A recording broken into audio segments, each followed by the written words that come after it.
Dans le second et le troisième chapitre du livre de l'Apocalypse, nous assistons à une inspection des 7 églises par le Seigneur. Ses yeux étaient semblables à une flamme de feu. Il regarde attentivement leur état spirituel et intérieur, mettant à nu leurs conditions. Il analyse, discerne, sépare, plaçant le tout sur 2 côtés, tantôt au débit, tantôt au crédit, formant et formulant ainsi leur verdict final. Mais en ce qui concerne toutes ces églises, nous voyons qu'une seule chose est mise en question. Il peut y avoir bien des différences entre elles, les aspects peuvent varier, les éléments peuvent être très différents. Cependant, lorsque tout a été considéré puis mis ensemble, tout cela est dans le but même d'établir un fait bien précis, la présence ou l'absence de ce qui détermine la justification pour le Seigneur de maintenir ou non la chose qui revendique le droit de le représenter. La question pour chacune de ces églises n'était autre que celle-ci. Si avec la permission du Seigneur, elle pouvait rester comme témoin, si elle pouvait ainsi continuer à subsister devant lui, le Seigneur avait, dirons-nous, ces 7 églises devant lui.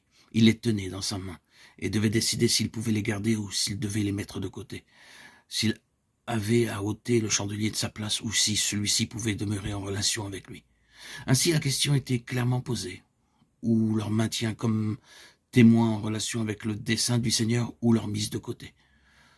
Nous avons vu des corps célestes traverser le ciel pendant la nuit, venant de très loin, et tout en s'approchant, sembler gagner en luminosité, passer comme un éclair, et puis disparaître complètement dans l'obscurité de la nuit. Ainsi, il y a des étoiles suscitées par les conseils éternels de Dieu, paraissant toutes illuminées de la gloire de sa grâce. Certaines d'entre elles s'évanouissent complètement, disparaissant du regard pour être tout à fait perdues de vue. La question concernant tout instrument suscité par le Seigneur en relation avec son dessein est celle-ci. Qu'est-ce qui justifie à ses yeux son maintien? Il est évident qu'il y a des choses qui ne justifient pas pour lui de maintenir certains instruments. Ces lettres aux églises rendent parfaitement clair cet aspect des choses. En premier lieu, ce n'est pas parce que Dieu, à l'origine, a suscité un instrument que celui-ci vient de lui, qu'il a été initialement son œuvre, qu'il est contraint de le garder. Cela est parfaitement clair. Nous devrions sérieusement tenir compte de ce fait que parce que Dieu a suscité quelque chose, cela ne signifie pas que nécessairement ils doivent maintenir cette chose à tout prix, quel que soit son état ou son caractère à travers le temps. Disons-le encore une fois, ce n'est pas parce que Dieu a beaucoup utilisé un instrument qu'il est obligé de le garder. Qui plus est, ce n'est pas parce qu'un instrument a été une merveilleuse histoire de dévotion envers lui et qu'il fut en un temps précis une très belle expression de sa grâce et de sa puissance que cela constitue en soi un droit sur le Seigneur et qu'il se considère comme obligé en quelque sorte de le maintenir. Mais nous devons insister sur ce point encore davantage, parce qu'en un temps précis, beaucoup de choses recommandables ont été vues dans un instrument que le Seigneur lui-même peut apprécier. Et il est possible que ces choses louables ne soient pas en petit nombre. Néanmoins, le verdict rendu à cette Église montre que cela ne justifie pas pour le Seigneur de garder cet instrument à sa place ou qu'il soit tenu de s'abstenir, de le mettre de côté. Cela est une considération des plus sévères qui soient.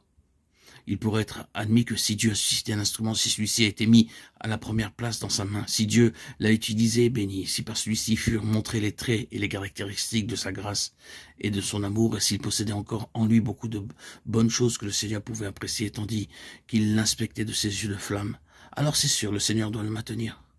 Vous comprendrez qu'en parlant ainsi, nous sommes en train de parler d'instruments. Nous ne parlons pas des âmes. La question n'est pas ici celle du salut, mais seulement de ce qui concerne le service du Seigneur. Qu'est-ce qui alors justifie pour le Seigneur de préserver et de maintenir un tel instrument? Pour cela, nous devons voir quelle était son intention quand il le suscita, quelle était la pensée de son cœur. Nous trouverons tout ce que nous devons savoir dans la description même de l'instrument. Dans le passage auquel nous nous référons, il est appelé un chandelier, 7 chandeliers d'or.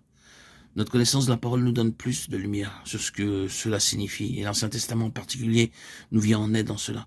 Qu'il s'agisse du chandelier dans le tabernacle ou du chandelier tout en or montré dans Zacharie chapitre 4 verset 2, nous savons dans les 2 cas qu'ils sont une vivante expression des énergies du Saint-Esprit. Prenez le chandelier tout en or.